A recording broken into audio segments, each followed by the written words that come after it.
ప్రస్తుతం మనతో పాటు ప్రముఖ ఆధ్యాత్మికవేత్త వేదిక్ ఆస్ట్రాలజర్ గోనుగుంట్ల సురేష్ బాబు గారు ఉన్నారు. గురువు గారితో మాట్లాడేద్దాం. నమస్కారం గురుగారు. మణికంఠ గారు నమస్కారం అండి.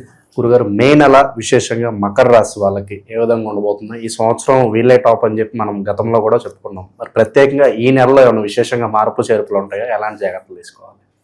సో ముందుగా మకర రాశి వారికి అందరికీ బాగుండాలని చెప్పేసి, వీళ్ళకి నాయకత్వ లక్షణాలు ఉండాలని గణపతికి అమ్మవారికి స్వర్ణలక్ష్మి అమ్మవారికి ప్రార్థన చేద్దాం. ఓం గం గణపతియే నమః. స్వర్ణలక్ష్మి నమస్తే అస్తు. పరబ్రహ్మ స్వరూపిణి రాజ్యం దేహి ధనం దేహి సర్వకామాంచ దేహి మే. స్వర్ణలక్ష్మి అమ్మవారు మకర రాశి వారందరికీ చక్కగా ఎప్పుడూ నవ్వుతూ ఉండి ఆనందంగా ఉండే ఒక టైం వాళ్ళకి ఇవ్వాలని చెప్పేసి, ప్రతిదాన్ని శోభాయమానంగా చూడగల ఒక సామర్థ్యము, శక్తిని, దివ్య దృష్టిని వీళ్ళకి ఇవ్వాలని, అలా వీళ్ళకి నాయకత్వ లక్షణాలు, రాజ్యాధికారంతో పాటుగా విపరీతమైన ధనాన్ని, అంతేకాకుండా వీళ్ళకి అడిగిన ప్రతి కోరిక అమ్మవారు ఇమ్మీడియట్గా తీర్చాలని చెప్పేసి అమ్మవారిని కోరుకుంటూ, అమ్మవారి యొక్క కరుణా కృపా కటాక్షం మకర రాశి వాళ్ళ మీద అందరికి మీద ఉండి చక్కగా ఉండాలని చెప్పేసి కోరుకుంటూ మనం మకర రాశి గురించి చెప్పుకుందాం. చెప్పుకోబోయే ముందు మే మంత్లో 2-3 ముఖ్యమైన విశేషాలు ఉన్నాయి. ఒకటి, ఈ మాసం మనకి వైశాఖ మాసం పౌర్ణమితో స్టార్ట్ అవుతుంది. దీన్ని గురు పూర్ణిమ అని కూడా అంటారు, బుద్ధ పూర్ణిమ కూడా అంటారు, బుద్ధ పూర్ణిమ అంటారు. అక్కడ నుంచి మనకి జ్యేష్ఠ మాసం పౌర్ణమితో ఎండ్ అవుతుంది. అంటే ఈ పౌర్ణమి నుంచి ఆ పౌర్ణమి మధ్యలో ఉంటుంది. మధ్యలో ఒకటి హనుమత్ జయంతి ఉంటుంది. కొన్ని ప్రాంతాల్లో హనుమత్ జయంతి సెలబ్రేట్ చేస్తూ ఉంటారు. అది కూడా మన గ్రంథాల్లో మెన్షన్ చేస్తుంది. దీనితో పాటుగా ఇక్కడ ఈ మాసంలో కర్తరి అంటారు. దాదాపు ఒక 15 రోజుల నుంచి 16 రోజుల వరకు ఎండలు తీవ్రతంగా ఉండటంతో సూర్యుడు కృతికా నక్షత్రంలో రావడంతో ఇది శుభకార్యాలకి, కొత్తగా ప్రారంభించే వాటికి మంచిది కాదంటారు. పర్టికులర్గా గృహ నిర్మాణం కానీ, గృహ ప్రవేశం కానివ్వండి, పెళ్ళిళ్ళకి సంబంధించిన వ్యవహారాల్లో ఆగమని చెప్తూ ఉంటారు. ఎందుకంటే బయటకు వెళ్ళాల్సి వస్తుంది కాబట్టి ఈ టైంలో ఇబ్బందిగా ఉంటుందని. సో ఇవి అన్నీ మనం కన్సిడరేషన్లో తీసుకుంటే, ఈ మాసంలో ఇంకొక ముఖ్యమైన విషయం, 4 గ్రహాలు మారుతున్నాయి. ఈ 4 గ్రహాల యొక్క పరిస్థితి ఈ రాశి మీద ఎలా ఉందో చూద్దాం. ఒక ముక్కలో చెప్పాలంటే మకర రాశి వాళ్ళకి కొంచెం ఈ మంత్ స్లోగా ఉండాల్సిన మంత్ అని గమనించుకోవాలి. జనరల్గా మీరు చెప్పిన విధంగా మకర రాశి వారికి బాగుంది చాలా రోజుల నుంచి. అయితే ఈ వచ్చే మే మంత్ ఒక 15 to 25 బాగా పీక్లో ఇబ్బందులు ఉండే అవకాశం ఉంటుంది. చాలా గ్రహాలు మిక్స్డ్గా ఉన్నాయి, కొంచెం ఇబ్బందిగా ఉండే అవకాశం ఉంటుంది. అదేంటో మనకి డీటెయిల్స్ చూసే ముందు ఇందులో ఉన్న నక్షత్రాలు చూస్తే మనం ఉత్తరాషాఢ 2, 3, 4 పాదాలు, శ్రవణం 1, 2, 3, 4 పాదాలు, ధనిష్ట 1, 2 పాదాలు అంతా ఇందులో ఉంటారు. మనం పేరు బలం ప్రకారం చూసుకుంటే చాలా పాపులర్ అయిన పేర్లంతా మకర రాశిలో ఉంటారు. జో, జా, జీ, జూ, జే, జో, ఖా, గా, గి అన్న లెటర్స్ అంతా మకర రాశి కింద వస్తారు. ముందుగా చెప్పుకున్న విధంగా 11, 14, 15 తారీఖుల్లో గ్రహాలు ఎక్కువ మారుతూ ఉన్నాయి అన్నమాట. 4 గ్రహాలు. ఇందులో ఒక్కొక్క గ్రహాన్ని మనం పరిశీలించుకుంటే, సూర్యుడు అవమానాన్ని తీసుకొస్తూ ఉంటారు, విపరీతమైన దుఃఖము లేదంటే టెన్షన్ కలిగిస్తూ ఉంటారు. టూ మచ్ పిల్లలకు సంబంధించిన విషయంలో కొంచెం వర్రీ, టెన్షన్ అయ్యే అవకాశం ఉంటుంది. అయితే కుజుడు వీళ్ళకి 4వ స్థానంలో ఉండి బంధువులతో గొడవలు, లేదంటే ఎక్కడైనా మనస్పర్ధలు ఉంటే శత్రువులు వాళ్ళతో కలిసి కూర్చొని మాట్లాడుకుంటే చక్కగా బాగుంటుంది. బుధుడు ఉన్న పొజిషన్ నుంచి కొంచెం భార్య పిల్లలతోటి విభేదాలు, గొడవలు తీసుకొస్తూ ఉన్నారు. అయితే శుక్రుడు 6వ స్థానంలో ఉండటంతో ఇది కూడా గొడవలు వచ్చే అవకాశం ఉంటుంది. బేసికల్గా చూసుకుంటే ఈ రాశి వాళ్ళకి భార్య పిల్లలతోటి గొడవలు, ఇంటికి సంబంధించిన వాళ్ళతో గొడవలు ఉండటము, విపరీతంగా ఖర్చులు రావటం ఎక్కువగా గమనిస్తూ ఉంటుంది. కాబట్టి జాగ్రత్తగా ఉండాలని చెప్పేసి మనం కోరుకుంటున్నాం. సూర్యుడు ఏమవుతుందంటే మిక్స్డ్ రిజల్ట్ ఇస్తారు. ఒక పక్క 5th హౌస్లో ఉండటంతో బుద్ధి చాంచల్యం ఆప్నోతి, మైండ్ అనేది చాలా ఫ్లక్చువేషన్గా ఉంటుంది, ఎక్కడ ఫోకస్ ఉండదు.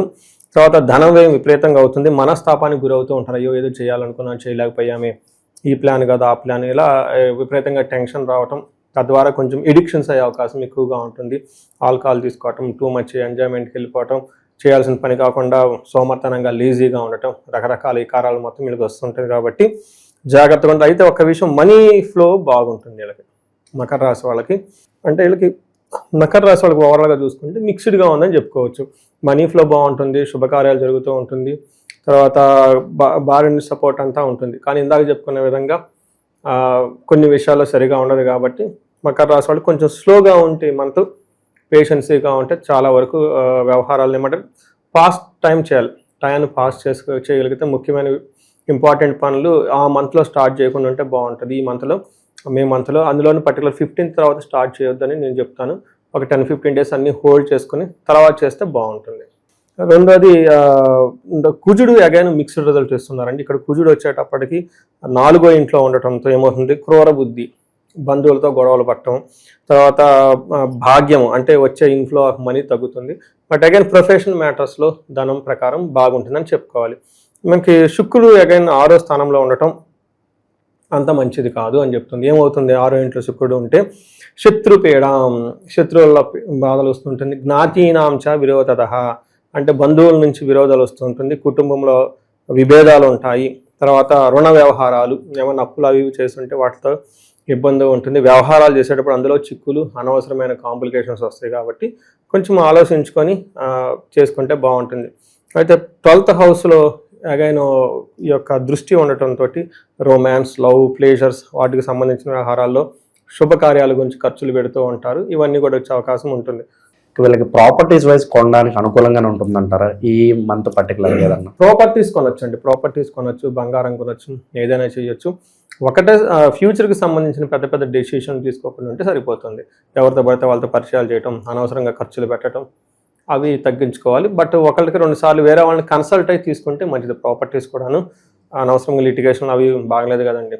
కొంచెం ఆ లీగల్ ఒపీనియన్స్ అవి తీసుకొని కొంచెం ప్రికాషన్గా తీసుకుంటే బాగుంటుంది. ఈ రాశికి సంబంధించిన నక్షత్రాలు వాళ్ళకి ఎలా ఉంటుంది అంటారు? ముందుగా మనం అనుకున్న విధంగా వీళ్ళకి జయప్రదంగా ఉంటుంది, ధనం బాగుంటుందండి. ఇందులో అంటే ఫైనల్గా సక్సెస్ అవుతారు. అయితే ఇక్కడ వీళ్ళకి గొడవలు అయ్యే అవకాశం ఎక్కువ ఉంటుంది. భయం కలిగే సిచ్యువేషన్స్ 2 ఉంటుంది. తర్వాత వీళ్ళకి బంధించబడినట్లు ఉంటారు. ఎక్కడో ఒక స్టాగ్నేటెడ్ గురవుతారు. యూఎస్లో ఉందామా, ఇండియా వద్దామా, లేదంటే ఈ జాబ్ చేద్దామా, ఈ బిజినెస్ చేద్దామా, లేదంటే అసలు ముందుకు వెళ్తే ఎలా ఉంటుంది ఏంటి, ఇలా రకరకాల ఆలోచనలతో ఎక్కువ ఉంటారు. కాబట్టి వీళ్ళు ఈ బంధనానికి సంబంధించిన పరిష్కారాలు చేసుకుంటే బాగుంటుంది. నెక్స్ట్ వీళ్ళకి బుధుడు కూడా అంత అనుకూలంగా లేరండి. బుధుడు వల్ల కూడా గొడవలు వచ్చే అవకాశం ఉంటుంది. బట్ ఏ ప్రకారం చూసుకునే వీళ్ళకి కొంచెం గొడవలే అవకాశం ఉంది. కొంచెం పేషెన్సీగా ఉండటము, అలానే కన్ఫ్యూజ్డ్గా ఉండే పరిస్థితి ఎక్కువ ఉంటుంది. జాగ్రత్తగా తెలిసిన వాళ్ళని ఒకసారి జాతకం చూపించుకొని, లేదంటే సబ్జెక్ట్ మ్యాటర్ ఎక్స్పర్ట్స్ అంటారు, అందులో బాగా నిష్ణాతులైన వాళ్ళని కలిసి ఫ్రెష్గా ప్లాన్ చేసుకుంటే బాగుంటుంది. ఈ టైంలో మనం బయటకు పోయేదేదో చేసే బదులు ఇంటర్నల్గా అంటే ఇప్పటిదాకా ఇలా 1 year చాలా సక్సెస్ఫుల్ ట్రాక్గా వచ్చారు కదా, ఈ టైంలో ఒక ఏమంటారు రీకన్సిలియేషన్, ఇంట్రోస్పెక్షన్ అంటారు చూడండి, ఆత్మ పరిశీలన లాగా చేసుకుంటే బాగుంటుంది. అంటే ప్రతిసారి మనం దూకుడు వెళ్ళగదండి, కొన్నిసార్లు తగ్గితే కూడా బాగుంటుంది. ఈ తగ్గితే బాగుంటుందని చెప్పి నేను కోరుకుంటున్నాను. శ్రవణ నక్షత్రం, ధనిష్ట నక్షత్రంలో రాంగ్ ట్రాన్సాక్షన్ చేస్తారు.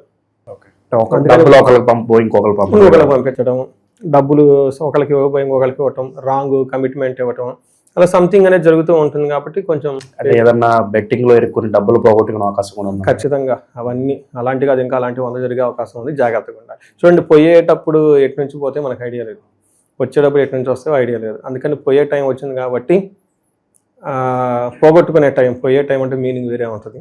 ఓకే, పోగొట్టుకునే టైం వచ్చినప్పుడు జాగ్రత్తగా కూడా ఉండి, తెలిసింది కాబట్టి పెద్ద పెద్ద ప్లాన్లు చేయకుండా, తెలవకపోతే అది వేరే విషయం, వాళ్ళు బ్లైండ్కి వెళ్ళిపోతారు. తెలిసింది కాబట్టి కొంచెం ఉదయాన్నే దండం పెట్టుకోవటం, పరిహారాలు చేసుకోవటం, అవి ఇవి చేసుకొని కొంచెం కాన్షియస్గా ఉంటే తీవ్రత చాలా వరకు తగ్గుతుంది.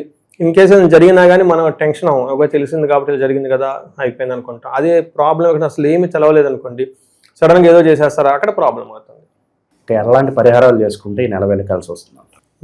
వీళ్ళకి మేజర్ గ్రహాలు ఇవి సరిగా లేవండి. వీళ్ళకి నవగ్రహాల చుట్టూ తిరగటం చాలా ఇంపార్టెంట్. ఒక్కసారి అందరూ మహాన్యాసపూర్వక ఏకాదశ రుద్రాభిషేకం చేయించుకుంటే చాలా స్ట్రాంగ్గా ఉంటుంది. మన్యు పాశుపతం చేయించుకున్న ఇంకా చాలా బాగుంటుంది.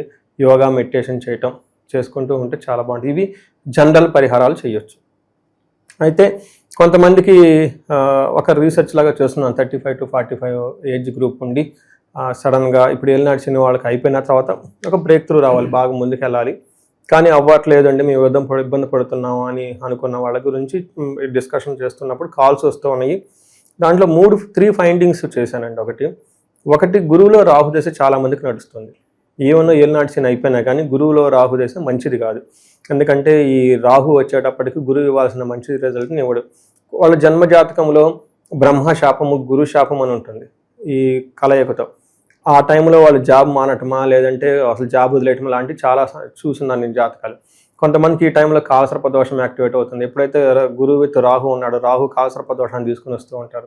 నాకు వచ్చిన ఈ కాల్స్లో ఆ డేటాని చేస్తే తెలిసిన లాస్ట్ 3-4 months రిగరస్గా తర్వాత ఇంకొక విషయం ఏంటంటే చాలామందికి ఏలినాడు శనికి శని మహాదశకి తేడా తెలవటం లేదు. అయ్యో మాకు శని అయిపోయింది, శని ఏలినాడు శని అయిపోయింది అంటున్నారు కదండి, బాగుండాలి కదా, మరి అందరు బాగా చెబుతున్నారు అని అనుకుంటున్నారు. కానీ వాళ్ళకి శని మహాదశ అంటే తెలవదు, రెండు కన్ఫ్యూజింగ్లో ఉన్నారు. ఎందుకంటే చాలామందికి గురుదశ అయిపోయిన తర్వాత శని మహాదశ వస్తుంది కాబట్టి శని మహాదశ వాళ్ళు సరిగా పొజిషన్ సరిగా లేకపోతే శనిలో శని అంత సరిగా యోగ్యతనివ్వడం. ఈ టైంలో ఉన్న వాళ్ళు కూడా చాలామంది ఎక్కువగా రావటం హారోస్కోపులు జరిగినాయి. బట్ ఎనివే నేనేం చెప్తానంటే ఈ రాశి ఫలాలకు 30-40% ఇంపాక్ట్ ఉంటుంది కాబట్టి ఇండివిజువల్గా వాళ్ళకి సరిగా లేదు, ఇది మాకు ట్యూన్ అవ్వట్లేదు, మ్యాచ్ అవ్వట్లేదు అనుకున్నప్పుడు ఆ కామెంట్ పెట్టే బదులు ఒక ఫోన్ కాల్ చేసి అపాయింట్మెంట్ తీసుకొని జాతక చక్రం చూపించుకుంటే విషయం తెలుస్తుంది, పరిహారాలు చేసుకుంటే 10 రెట్లు ముందుకు వెళ్తారు. అది సింపుల్. అందుకనే మనం పుట్టిన వెంటనే ఫస్ట్ మీకు 10th class certificate, degree certificate ఎవరు ఫస్ట్ పుట్టినంటే జాతక చక్రం వేస్తారు. నాయన ఇందులో అన్ని రహస్యాలని ఇది తెలుసుకో, యూ ఫాలో దిస్ కోడ్ అని చెప్పేసి మన వాళ్ళు అది ఒక మూఢనమ్మకం తీసి పక్కన పెట్టారు. ఆ తర్వాత మనం రకరకాల ఇబ్బందులు పడుతూ ఉన్నాము. ద బ్యూటీ ఏంటంటే హారోస్కోప్ ఈజ్ నథింగ్ బట్ మీరు ఈరోజు ఏ బట్టలు వేసుకుంటారు, ఎన్నిసార్లు ఊపిరి పీల్చుకుంటారు, మీరు పక్కన ఎవరు కూర్చుంటారు, ఎవ్రీథింగ్ ఇస్ రిటర్న్. అంత ప్రెసైజ్గా ఉంటుంది. అందులో మీ స్ట్రెంత్ ఏంటి, వీక్నెస్ ఏంటి, ఎందుకు ఆగిపోతారు అంటే మనం 3-4 తరాలు ఎనికి రాబోయే 3 తరాల వాళ్ళ గురించి అన్ని విషయాలు క్షుణ్ణంగా తెలుసుకోవచ్చు. ఈ జాబు ఇల్లు ఇదే కాదండి, there are many other things కూడా మనిషి ఎత్తినందుకు ఇవి ధర్మార్థ కామ మోక్షాలు భాగంగా, మోక్షంలో భాగంగా ఈ పూజలు వ్రతాలు అవన్నీ చూపించుకుంటే హ్యాపీగా ఉంటారు. ఓవరాల్గా ఈ రాశి వాళ్ళకి మే నెల ఎలా ఉండబోతుందో మంచి విశ్లేషణ అందించారు. ధన్యవాదాలు. ధన్యవాదాలండి.